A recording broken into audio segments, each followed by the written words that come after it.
Hello दोस्तों, मैं वजह स्वागत है आपके अपने YouTube channel schoolmate classes current affairs में। दोस्तों, कैसे हैं आप लोग? आशा करता हूँ कि अच्छे होंगे और अपने अपने घरों में अच्छे से ऑनलाइन स्टडी करते होंगे, क्योंकि आज का ज़माना है ऑनलाइन स्टडी करने का। आपको इतना अच्छा अच्छा कंटेंट मिल रहा है ऑनलाइन, तो आप ऑफलाइन की तरफ क्यों भाग रहे हैं? आप घर बैठे बिना पैसा इन्वेस्ट किए अच्छे स्टडी कर सकते हैं। और आज बात करने वाले हैं 3 फरवरी एनटीपीसी जो फर्स्ट और सेकेंड शिफ्ट के पेपर हुए हैं, उनमें कैसे प्रश्न पूछे गए हैं और 50+ से क्वेश्चन देखने वाले हैं इस वीडियो में। तो चलिए शुरू करते हैं। और मैथ और रीजनिंग की बात करें तो वो सारे नॉर्मल आ रहे हैं। किसी किसी शिफ्ट में मैथ थोड़ा हार्ड दे रहा है, 5-6 क्वेश्चन जो आपको उसको स्किप कर देना है। जो आपको नहीं आ रहा है उसको स्किप करना है, और जो आपको आ रहा है बस उतना ही अटेम्प्ट करके आना है। नेगेटिव मार्किंग तो करना ही नहीं है, ठीक है? तो चलिए शुरू करते हैं। तो पहला पूछा गया था, पूर्वोत्तर भारत की मीठे पानी की सबसे बड़ी झील का नाम क्या है? तो यह लोटक झील है। और भारत की पूछता तो बुलर झील। लोकटक झील क्या है? पूर्वोत्तर भारत की सबसे मीठे पानी की झील है। वो कहाँ है? तो ये मणिपुर में स्थित है। अक्टूबर 2020 तक गोवा के सीएम कौन रहे हैं? तो ये प्रमोद सावंत रहे हैं। और राज्यपाल पूछ दे तो भगत सिंह कोश्यारी। ऑपरेशन विजय कौन से युद्ध का नाम था? तो ये कारगिल युद्ध। युद्ध का नाम ऑपरेशन विजय रखे थे, जो भारत और पाकिस्तान के बीच 1999 ईस्वी में लड़ा गया था, जिसमें भारत विजयी रहा था। इसरो ने आर्मी कम्युनिकेशन के लिए कौन सा सैटेलाइट लॉन्च किया है? तो यह जी सेट 7A लॉन्च किया है। पीएम किसान सम्मान निधि के तहत किसानों को एक वर्ष में कितनी राशि दी जाती है? तो 6,000 राशि दी जाती है, 3 इंस्टॉलमेंट में, यानी 2-2 हज़ार करके।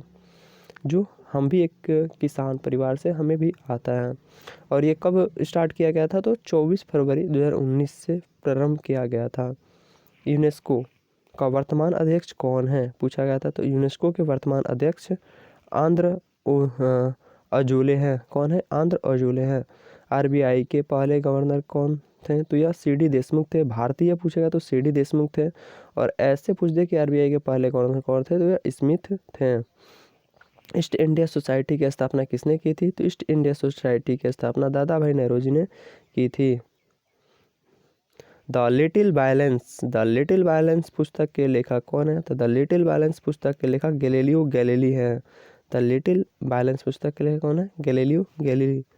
अभि अभि अभिज्ञान शकुंतलम पुस्तक में शकुंतला के पुत्र का नाम क्या था? तो शकुंतला के पुत्र का नाम क्या था? भारत था। क्या था? भरत। अभिज्ञान शकुंतलम के लेखक कौन है? तो अभिज्ञान शकुंतलम के लेखक कालिदास हैं।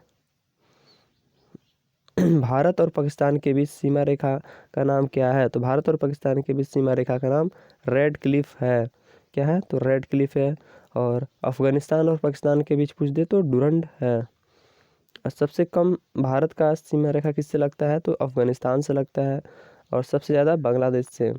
भारत और चीन की बात कर लें तो यह मैकमोहन रेखा है। भारत और चीन के बीच अंतर्राष्ट्रीय रेखा का नाम क्या है? मैकमोहन रेखा। उत्तरी और दक्षिणी कोरिया के बीच 38 डिग्री समानांतर है।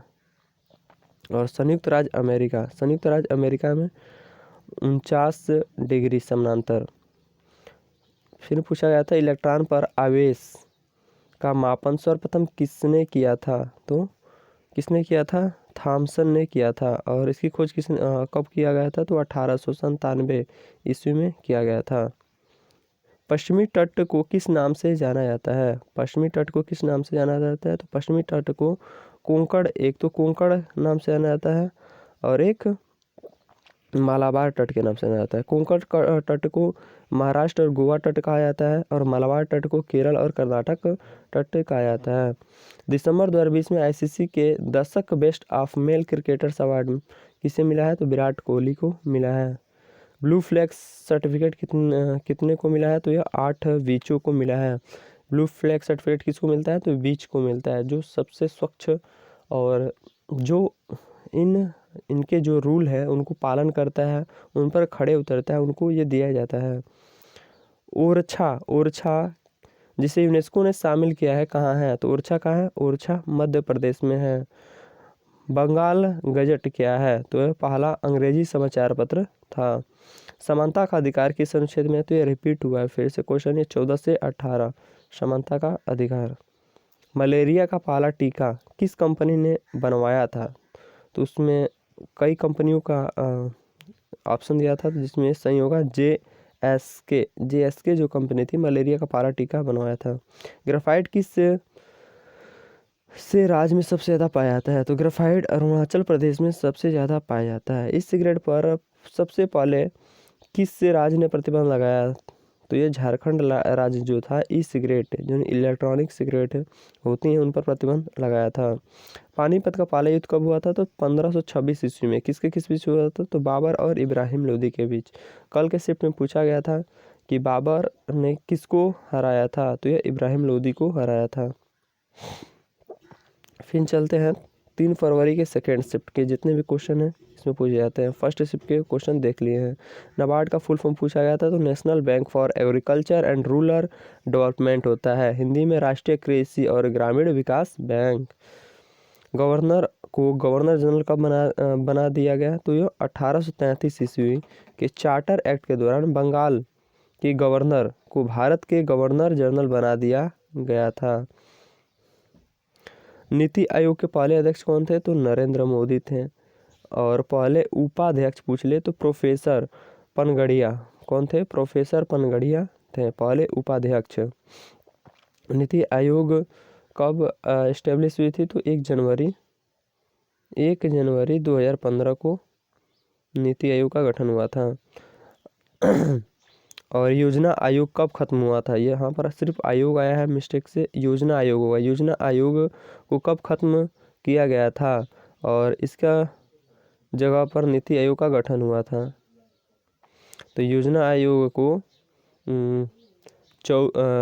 2014 में ही खत्म कर दिया गया था। नेक्स्ट, फेम योजना से पूछा गया। तो फेम योजना क्या है? तो फेम योजना से कुछ रिलेटेड आया था। तो फेम का इसका फुल फॉर्म याद रख सकते हैं, fastest adoption and manufacture of electronic vehicle, यानी इलेक्ट्रॉनिक व्हीकल के लिए फेम योजना चलाई गई थी। नोबेल पुरस्कार सबसे कम उम्र में किससे दिया गया था? तो मलाला यूसुफजई जो पाकिस्तान के थे, सबसे कम उम्र में यानी 17 वर्ष की उम्र में इनको पुरस्कार दिया गया था नोबेल का। किस क्षेत्र में मिला था? तो ये शांति के क्षेत्र में इनको नोबेल पुरस्कार मिला था।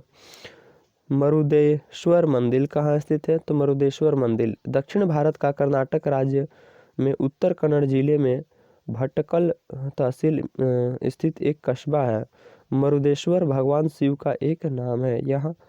यह भगवान शंकर की विश्व की दूसरी सबसे ऊंची मूर्ति स्थित है। नेक्स्ट, संयुक्त राष्ट्र सुरक्षा परिषद में कितने अस्थायी सदस्य होते हैं? तो कुल 15 अस्थायी सदस्य होते हैं और 5 अस्थायी सदस्य होते हैं, जिसमें अमेरिका, रूस, फ्रांस, ब्रिटेन, चीन अस्थायी सदस्य हैं। नेक्स्ट, महात्मा गांधी को अपना असहयोग आंदोलन स्थगित करने को मजबूर कर दिया। किस वजह से? चौरा चौरी कांड की वजह से। भारत छोड़ो आंदोलन से एक सवाल पूछा गया था। तो भारत छोड़ो आंदोलन द्वितीय विश्व युद्ध के समय 9 अगस्त 1942 को आरंभ किया गया था। यह आंदोलन था जिसका लक्ष्य भारत के ब्रिटिश साम्राज्य को समाप्त करना था। यह आंदोलन महात्मा गांधी द्वारा लिखित भारतीय कांग्रेस समिति में मुंबई अधिवेशन में शुरू किया गया था। अखिल भारतीय अनुच्छेद 78 से एक सवाल पूछे गए थे। तो अनुच्छेद 78 क्या है? तो प्रधानमंत्री का यह कर्तव्य होगा कि वह देश के प्रशासनिक एवं विधायिक मामलों एवं तथा मंत्री परिषद के निर्णयों के संबंध में राष्ट्रपति को सूचना दे, यदि राष्ट्रपति इस प्रकार की सूचना प्राप्त करना आवश्यक समझे। यानी अनुच्छेद 78 के तहत राष्ट्रपति को सूचना देना है। स्वच्छ भारत मिशन से एक प्रश्न पूछे गए थे। तो स्वच्छ भारत मिशन अभियान भारत सरकार द्वारा आरंभ किया गया राष्ट्रीय स्तर पर अभियान था, जिसका उद्देश्य गलियों को साफ रखना। और इस अभियान का शुरुआत कब किया गया था, ये पूछा जा सकता है। तो यह 2 अक्टूबर 2014 को इसका शुरुआत किया गया था। आकाश का रंग नीला क्यों दिखाई पड़ता है, ये पूछा गया था। तो आकाश का नीले रंग का प्रकीर्ण सबसे अधिक होता है, इस कारण आकाश नीला दिखाई देता है। वायुमंडल में वायु के कण बहुत छोटे आकार के होते हैं, वे दृष्ट प्रकाश की तरंगदैर्ध्य की अपेक्षा नीले रंग की तरफ के कम तरंगदैर्ध्य के प्रकाश को प्रकीर्ण करते हैं, जिस कारण साफ आकाश का रंग नीला प्रतीत होता है। पूछा गया था कंप्यूटर के स्क्रीन पर जो तीर जो शो करता है उसे क्या कहते हैं, तो ये कर्सर होता है। क्षेत्रफल की दृष्टि से छठा सबसे बड़ा देश, तो यह ऑस्ट्रेलिया है। जीएसटी कौन सा मंत्रालय लॉन्च किया था, तो जीएसटी कौंसिल की स्थापना 23 सितंबर 2016 को हुई। इससे पहले अध्यक्ष उसे समय के वित्त मंत्री कौन थे, स्वर्गीय श्री अरुण जेटली जी थे। और इस कौंसिल की पहली मीटिंग 22-23 सितंबर को हुई थी, जिसमें यह तय किया गया था कि भारत में जीएसटी 1 अप्रैल 2017 से लागू किया जाना तय हुआ। सोनल मानसिंह संबंधित है, तो सोनल मानसिंह किससे संबंधित है, ये पूछा गया था। तो सोनल मानसिंह एक भारतीय शास्त्रीय नर्तक और गुरु भरतनाट्यम और ओडिसी नृत्य शैली से संबंधित हैं। कालिदास सम्मान किस राज्य के द्वारा प्रदान किया जाता है, तो कालिदास सम्मान मध्य प्रदेश सरकार द्वारा प्रतिवर्ष प्रतिष्ठित कला पुरस्कार प्रदान करता है। यह पुरस्कार महाकवि कालिदास के नाम पर रखा गया है, जो प्राचीन भारत के एक प्रसिद्ध सांस्कृतिक लेखक थे। फिर पूछा गया तृतीय बौद्ध संगति संरक्षण में बुलाई गई थी, किसके संरक्षण में, तो अशोक के संरक्षण में बुलाई गई थी। दोस्तों आपको इसका पीडीएफ चाहिए तो स्कूलमेट क्लासेस आपको टेलीग्राम पर सर्च करना है, वहाँ आपको सारे पीडीएफ मिल जाएगी। अब तक के जितने भी शिफ्ट में पूछे गए क्वेश्चन है वहाँ पर आपको मिल जाएंगे। दोस्तों अभी तक चैनल को सब्सक्राइब नहीं किया तो सब्सक्राइब करके बेल आइकन जरूर दबा लीजिएगा, और वीडियो अच्छी लगी है तो लाइक शेयर और कमेंट करके ज़रूर बताइएगा अपना सलाह। जो भी आप क्वेश्चन पूछ सकते हैं या सलाह दे सकते हैं। Thanks for watching this video, have a nice day.